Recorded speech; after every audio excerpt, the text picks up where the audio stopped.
AIDS Walk and GMHC. Yes. Brought to you by Delta Airlines. Delta is actually the official airline of GMHC and the presenting sponsor of AIDS Walk New York with a donation of $200,000.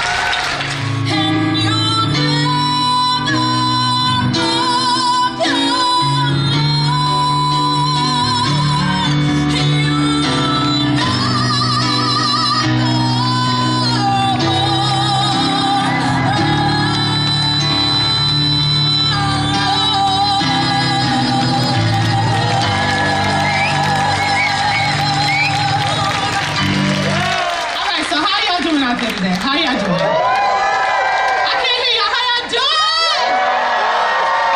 Right, okay, so you guys, this year, the AIDS Walk New York is fortunate to have 2 sponsors at the premier level. Okay, so it can be difficult to keep track of all the different sponsorship levels. So, just to be clear, premier means that they each gave $100,000. Let me say that again.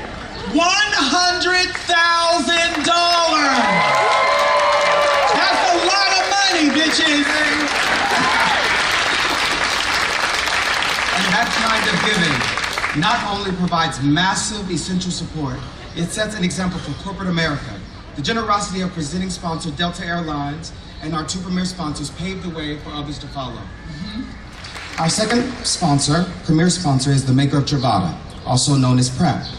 The drug combination that has radically and dramatically amplified and improved HIV prevention in this country. They have been longtime supporters, and we are pleased to have them back with us again this year. Thank you to Gilead Sciences.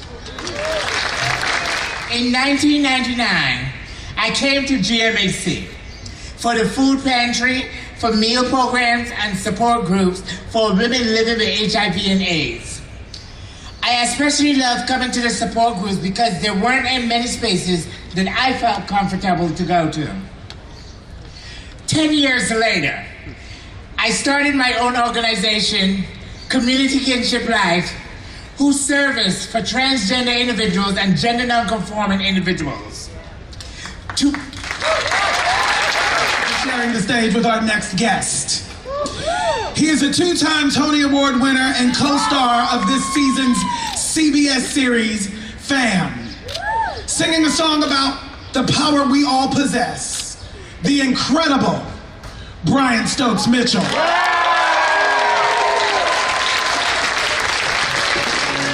When will justice be demanded by 10 million righteous men? Make them hear you. When they hear you, I'll be near you. Oh, yeah.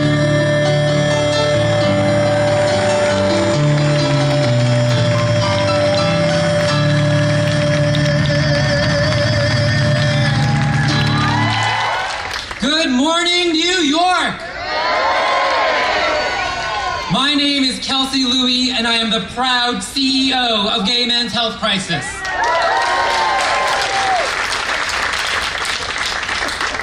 On behalf of the board, staff, and 13,000 clients of GMHC, thank you, thank you, thank you, and welcome to AIDS Walk.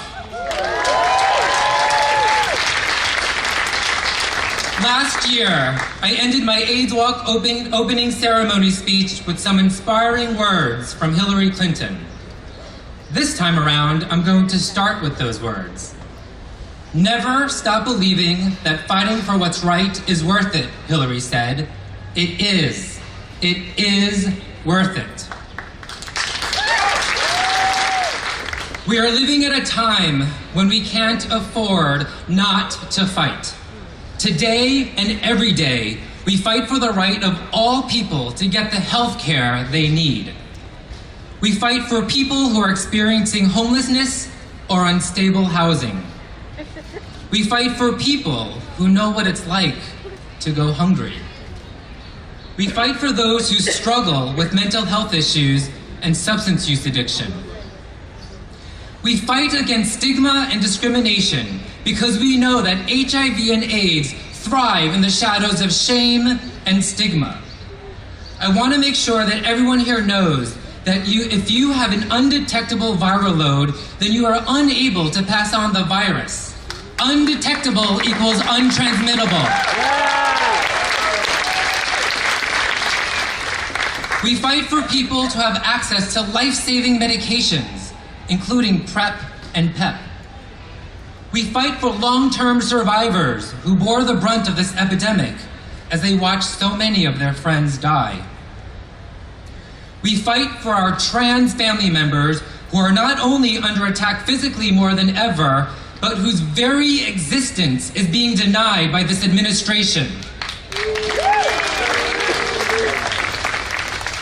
We fight side by side with the human beings from Gays Against Guns.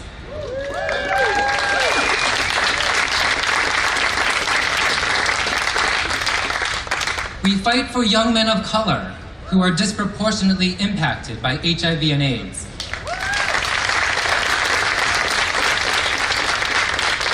We fight for immigrants and the rights they deserve.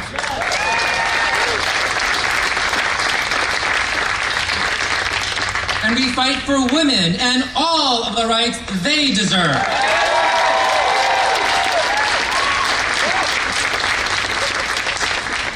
Lastly, we fight for you.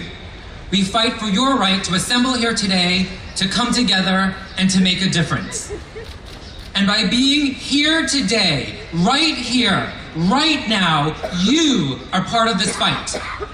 Because if there's anything that AIDS Walk New York has demonstrated over the past 33 years, it's that no one person is going to end this epidemic alone. We show every May that we are going to fight together, and that together we are going to end the HIV and AIDS epidemic once and for all.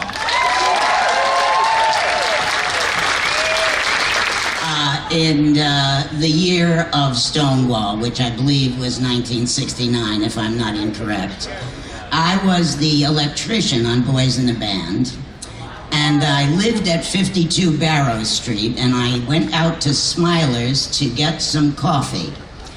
There's a story in between there from when I left Boys in the Band Theater and got home, but it's too long for now. Stronger, just me, myself, and I. What doesn't kill you makes you stronger. Stand a little taller. Doesn't mean I'm lonely when I'm alone. I'm alone. So I went out to get the coffee, and when I went out, I looked across the park, and there I saw police vans and a line of women and transgender persons and cis persons, and I don't think we used that term at the time, but there were all kinds of persons standing in a row. And I went over to see what the hell was going on. Special interests that make our rights, our basic human rights, impossible.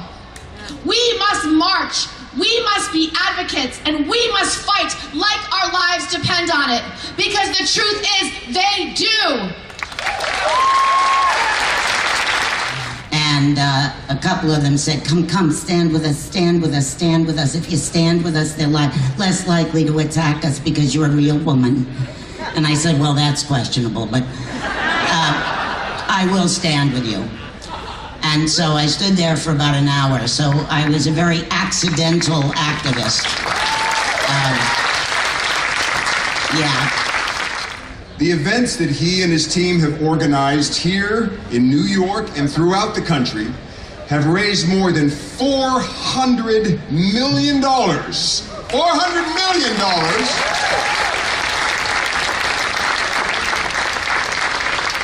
to support the fight against HIV and AIDS. Please welcome Craig Miller. Good morning, everybody, and thank you for being here. And big thanks to Senator Gillibrand and everyone on stage here who's lent their voice and their talents and their time to help make a great opening ceremony. Thank you all. little